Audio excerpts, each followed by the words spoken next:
Welcome to That's Inclusive, where we talk about disability and what it means to live a full life engaging in our communities. What does that look like, and how can we work together to make our world a more inclusive place? Hi, everyone. Welcome back to That's Inclusive. And today we have a very exciting episode. Today we are talking to Pat Piet, our fellow podcast host and producer. And we're going to be talking about her experience of advocating through her different media channels. Pat, would you like to introduce yourself? Sure. Anyone who's listened knows who I am. I'm a council member and an advocate. I run a YouTube channel with my husband, Jim Piet, focusing on ableism and genuine inclusion, all sorts of things. I've written some articles. I recently spoke at the Winter Awards ceremony, which was a lot more fun than I had anticipated. You looked like you were having fun, and yeah. I think other people were having fun listening to you. Once I get going, I would get, like the night before, I had this moment of, oh man, what did I agree to? This was, but yeah, it went really good at sharing stories. It's a lot of fun to share your own story, and it's a lot of fun to hear other people's stories. So that's one of the things that I wanted to talk to you about, was the way that you've been using different media channels to share your story and Jim, your husband's story, and the story of your family. And I was interested in the project that you were doing at the Caregivers Conference, where you were recording other people telling their story. Can you talk a little bit about that? Yeah, that was a great experience. I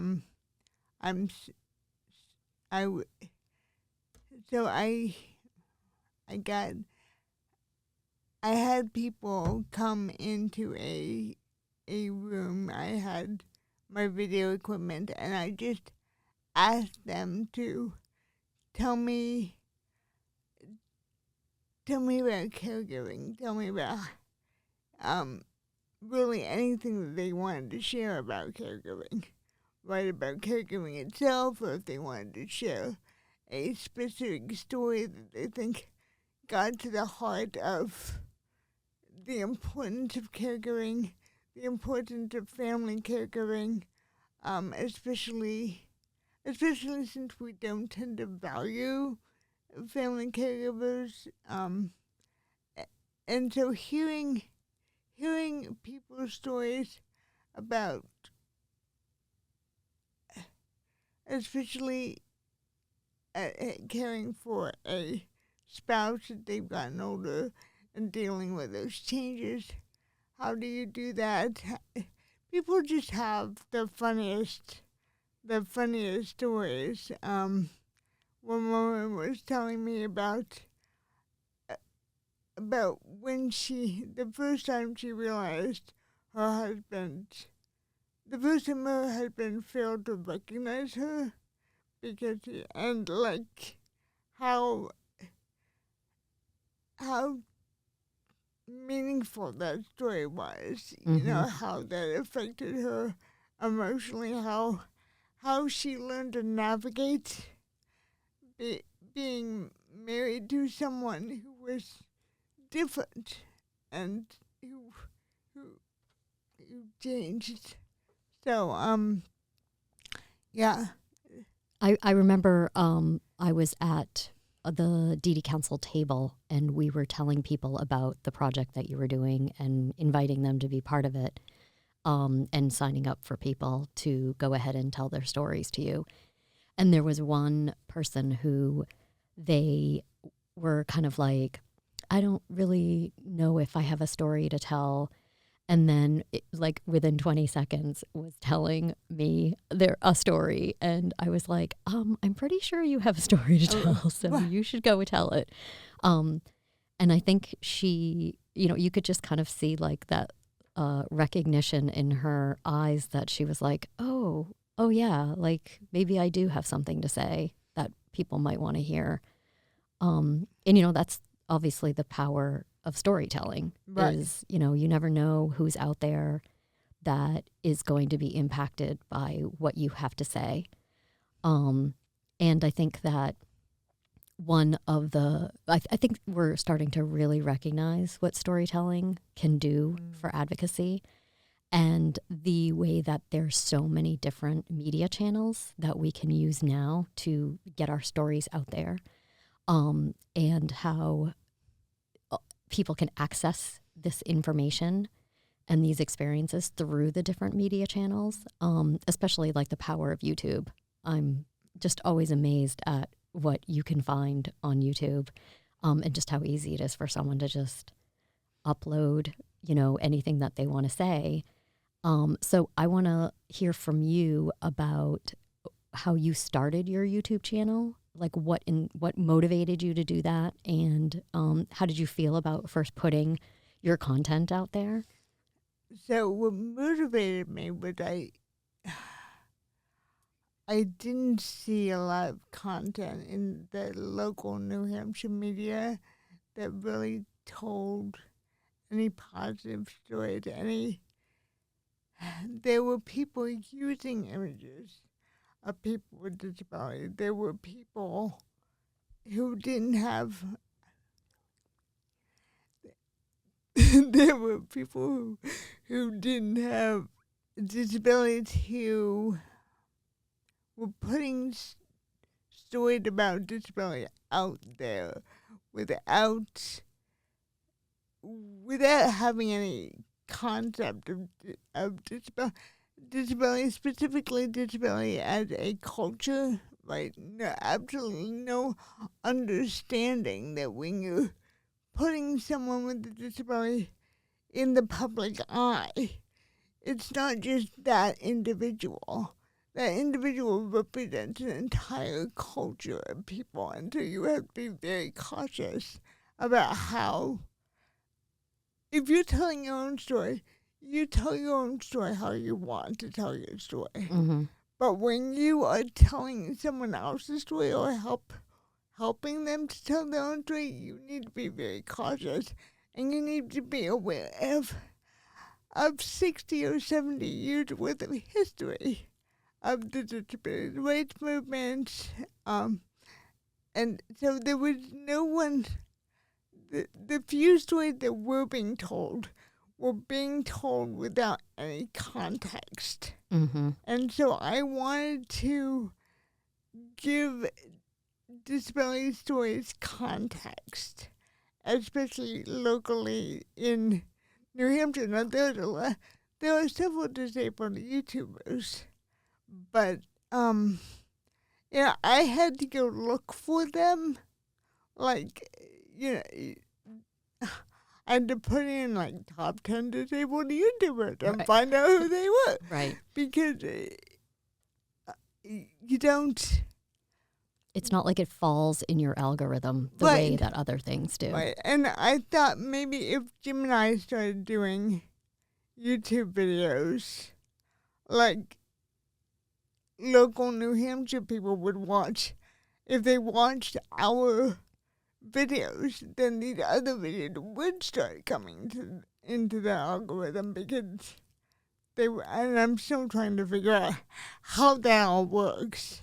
That's a great strategy, to just make it so that even if people look it up once, then it like kind of highlights a lot of other content. Right.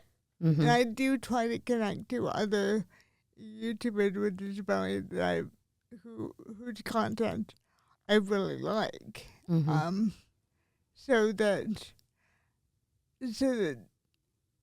people here in New Hampshire will find out about them, and so just telling the story of disability in New Hampshire from the perspective of a person with a disability, and not just to each other.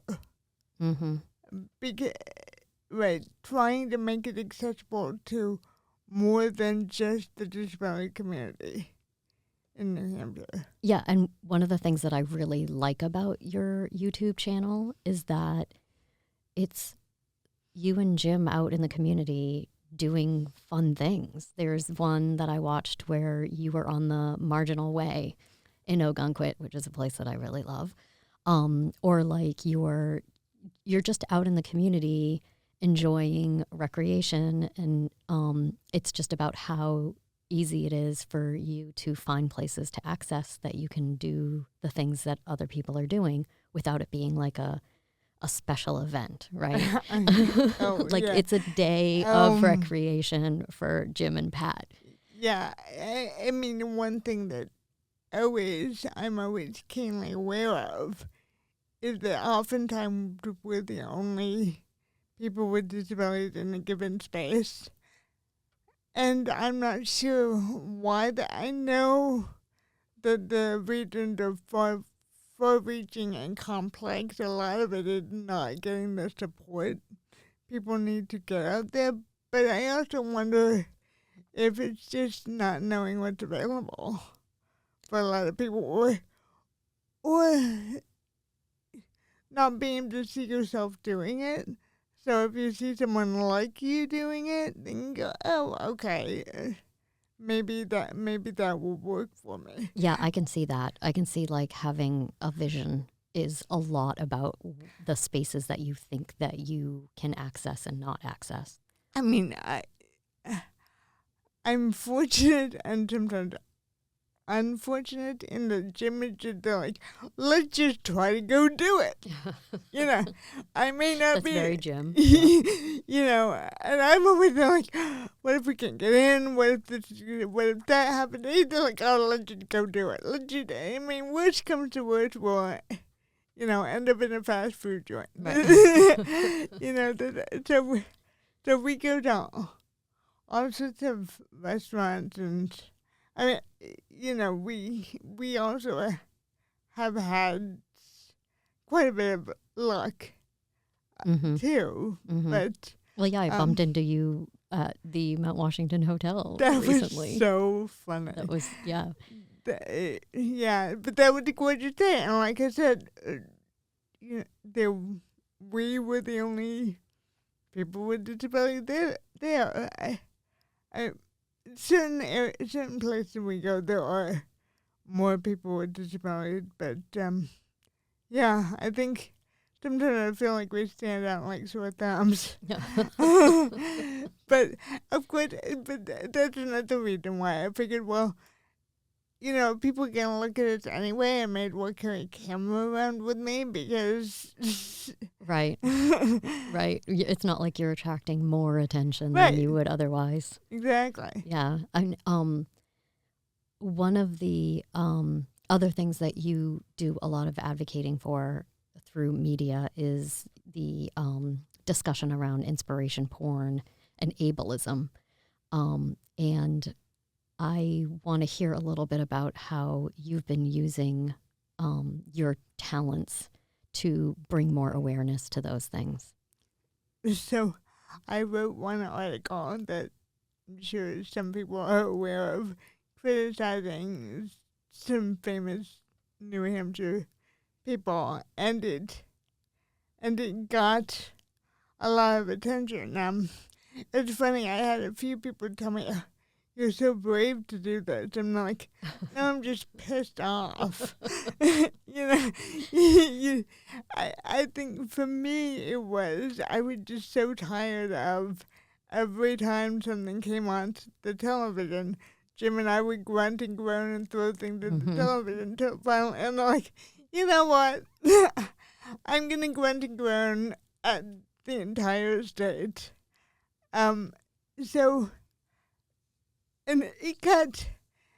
it ended up all over the internet. In fact, my daughter found out about it from someone I don't even know who found out about it from, because this person had worked with them. But I found out that a lot of people feel the same way I do, right? A lot of people, it's not just within our community. It ended up getting a lot of attention. Mm-hmm. But I think that's what it frustrates me a lot. In New Hampshire, we have our little circles, and we talk to our circles, and I get that it's hard to talk to someone who might not understand where you're coming from, and I get that it's hard to put something out there that might be considered really controversial. Mm-hmm. But things don't change unless you do it. And I wanted people to know that not all people with disabilities were okay with this. That's true. Right? Yeah. Yeah, and because that was the impression. I mean, the impression was that, people with disabilities love these people. Mm-hmm. And I'm like, no. Yeah, I mean, I remember when we first started talking about it and talking about you writing something about it, how I think you felt a little bit like alone in that place where you were just so frustrated by it. And then once we started to kind of like spread the article around, how many people were like kind of saying, hey, I feel this way too, or thanks for helping me put the words to what I was feeling about this, and more and more and more. And then after a while, we realized like, oh, there's like this whole group of people who actually are not okay with this. Right.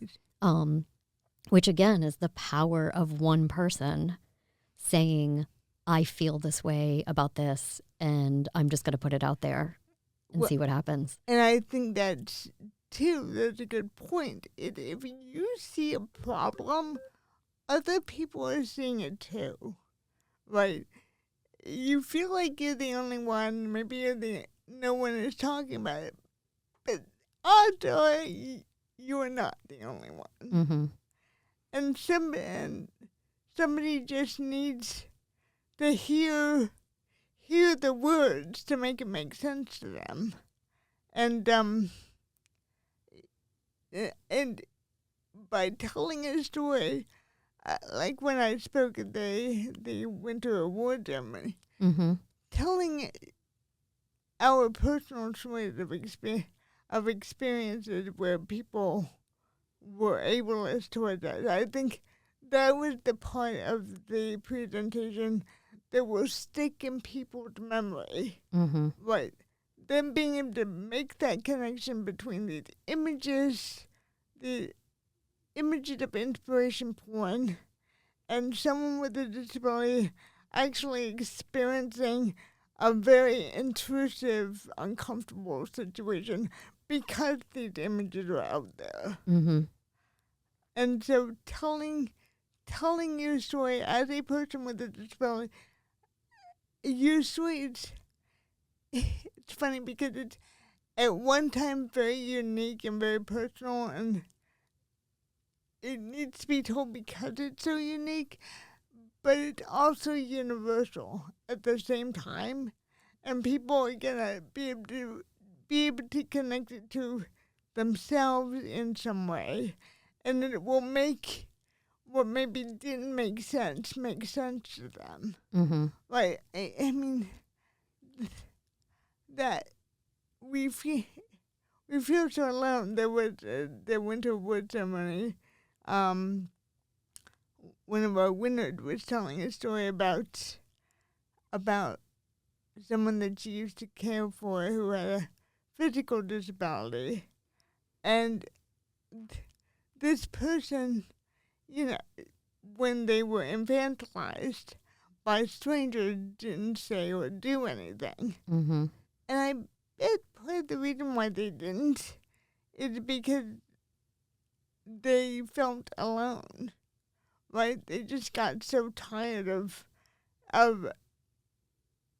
feeling like they had to stand up for themselves by themselves, that no one else was experiencing this.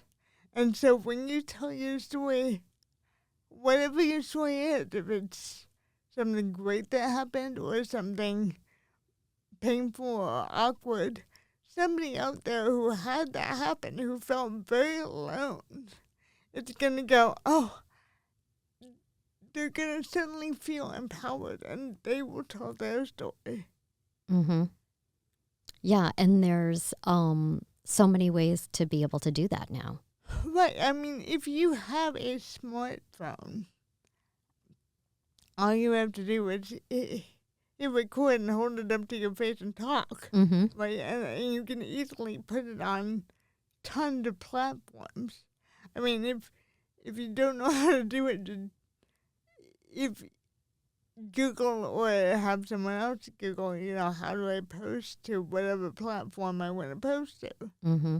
I think sometimes we don't do it because we fear backlash, but there are so many people posting. I mean, odds are that anyone, it's going to take a while for anyone to know you. What got me started was these people saying, just hit record and do it and do it and do it. And because only friends and family are going to see it at first, Mm-hmm. And once you overcome that fear of that first post or that first article or that first whatever, it becomes easier and easier and easier. Yeah, that's great advice, actually. Yeah. I remember when we were just talking about doing a podcast and both of us being like, okay, how do you do a podcast? Right. And then you found out about how Concord Community TV had a program, and we came down here, and Josh, hi Josh, Josh is did an awesome. awesome job, like training us, which it actually doesn't take a lot of training, No. And now we can access the studio and we can do it. We're not professional, well, we are now. We're professional podcasters now. But yeah, it just took you and I being like, okay, let's go figure out how to do this, right? And that's how it was with the YouTube channel. The first video, if you look to my video, the first one, I didn't have any equipment. I had my old phone, and I actually put a chair on the bed and leaned the phone up against the back of the chair with some books to hold it at just the right height, and just recorded myself talking about why I thought it was important to get a story out there. And so I mean, just a recording, just start telling your story however you can.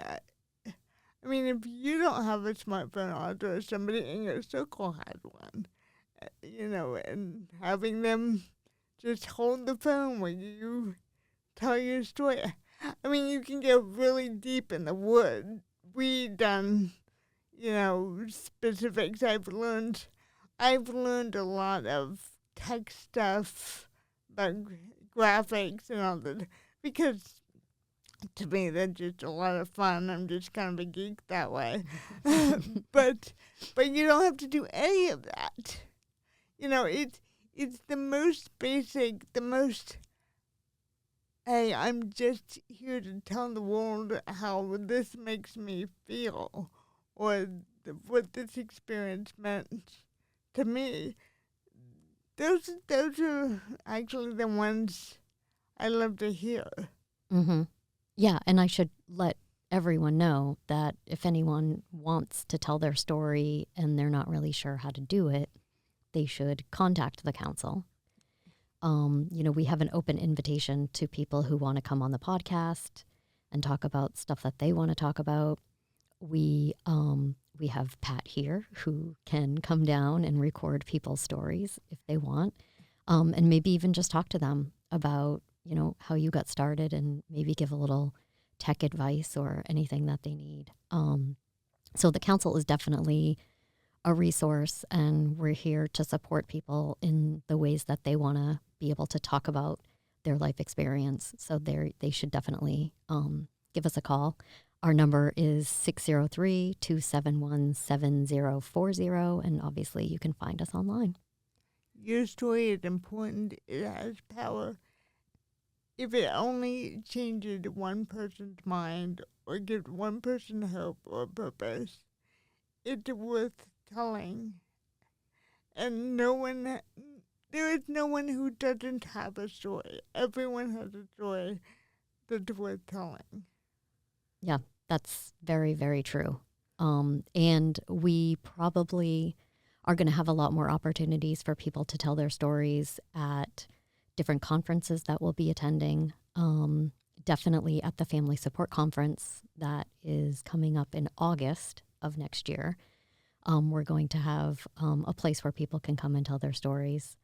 But also it's, just an opportunity to watch people in action, even if you just want to watch it happening. Right. And get more comfortable. People tell me that it's funny. People will tell me that they're uncomfortable, but they start talking, and then they take off because we have so much to say, and we've been holding it in.